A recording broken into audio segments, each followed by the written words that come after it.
Next up, at UFC Vegas 69, we have Zac Pauga taking on Jordan Wright. Zac Pauga, 5-1 overall, 4-1 in his last 5. He's coming off that loss in the Ultimate Fighter finale, but keep in mind, that was at heavyweight. Jordan Wright is 12-4 overall, 1-4 in his last 5, coming off 3 stoppage losses in a row. And that's the story of Jordan Wright. This guy is kill or be killed. He has a 100% finish rate, 16 professional fights, 16 of them have ended by finish. His last 2 fights, though, he's turned into a bit of a grappler. It's like he's realized, hey, my chin is not going to hang in these wars. I need to add an element. I need to be a little more dangerous elsewhere. And he's added some grappling. It also has not gone his way, but he has added some grappling to his arsenal here.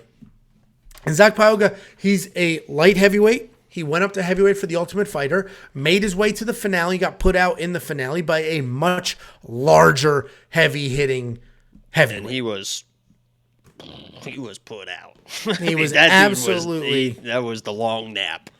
No, he was absolutely put out, but you went up to heavyweight, right? That's what's going to happen. You go up to heavyweight, you start swinging away. But he is a very strong wrestler, and he typically doesn't hide that wrestling game plan. He's got a nice low stance. He'll pump the jab, he'll throw a couple overhands, and boom, start wrestling. Jordan Wright does have some power, right? He's winning these fights by finish. It's easy to say he's losing by finish, but he's winning by finish as well. So he's dangerous, he's dynamic. I do imagine Zac gets this done. The line movement makes complete sense to me. Frankly, Zac's going to be the pick. There's no value anywhere. Zac inside the distance is big minus money. Like there's literally no value anywhere. Minus 160. Yeah, there's no value anywhere on this. There just isn't. So I'm not going to bet it, but that's not because I don't have confidence, right? Zac should absolutely get this done.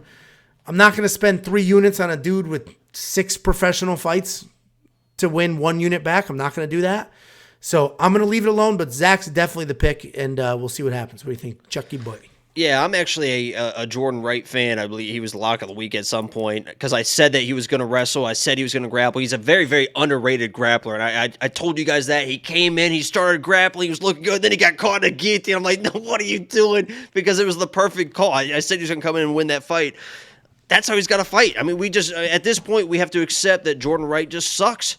And I'm not saying he sucks overall, but he definitely sucks on the feet, and he just can't clean it up. He just cannot clean it up. The way that he fights on the feet is just blitz forward, chin up in the air, and sometimes he does land a shot. And against Zac, who just got put out very, very bad. That was only, 6-7 months ago? I think it was in August. So, I mean, he was, put out. So maybe there is an outside chance that Jordan can come in, strike, and finds that shot, but this is moving up in weight. Again, this is another guy that's trying to find a new spot. He's moving up weight. But guess what? At 205, people hit even harder, Jordan. I know they're not as fast, but they hit even harder.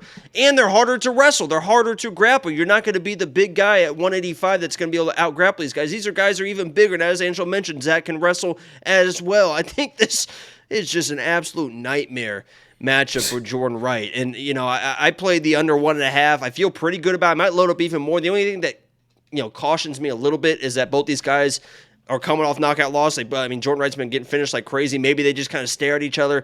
But at the end of the day, that's just not who Jordan Wright is. He can't reinvent himself that quickly to be this slow, methodical striker, mixing some takedowns. He's going to come forward. He's going to do some wild shit, and he's probably going to get knocked out because of it. But I like Jordan Wright, man. His fights are always fun. They're always entertaining. This is a weird co-main event, but it's going to be crazy. It's going to be fun getting ready for the main event. I'll be rooting for him. I hope he pulls it off because it'll be a lot of fun. But at this point, he just got zero chin, and I don't think he can out-wrestle the 205ers like he could the 185ers. So I got to go with Zac, unfortunately.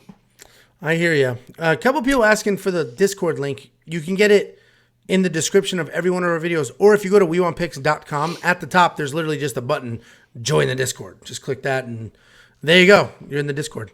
It is a weird co-main event. I agree with you because I thought I heard Tiffany opening the door, trying to scare me or some nonsense. Is your girlfriend there? No, she's getting waxed for tomorrow night. So it is a weird co-main because I don't know who they're trying to push here. Because if Jordan Wright wins, great. He's fun, but he's now too you know, 2 wins and 3 savage knockouts. What? I thought you were trying to do the math on like the last 5. Now he's now 2 and in the No, last I was 5. yeah. I think that's what you're doing.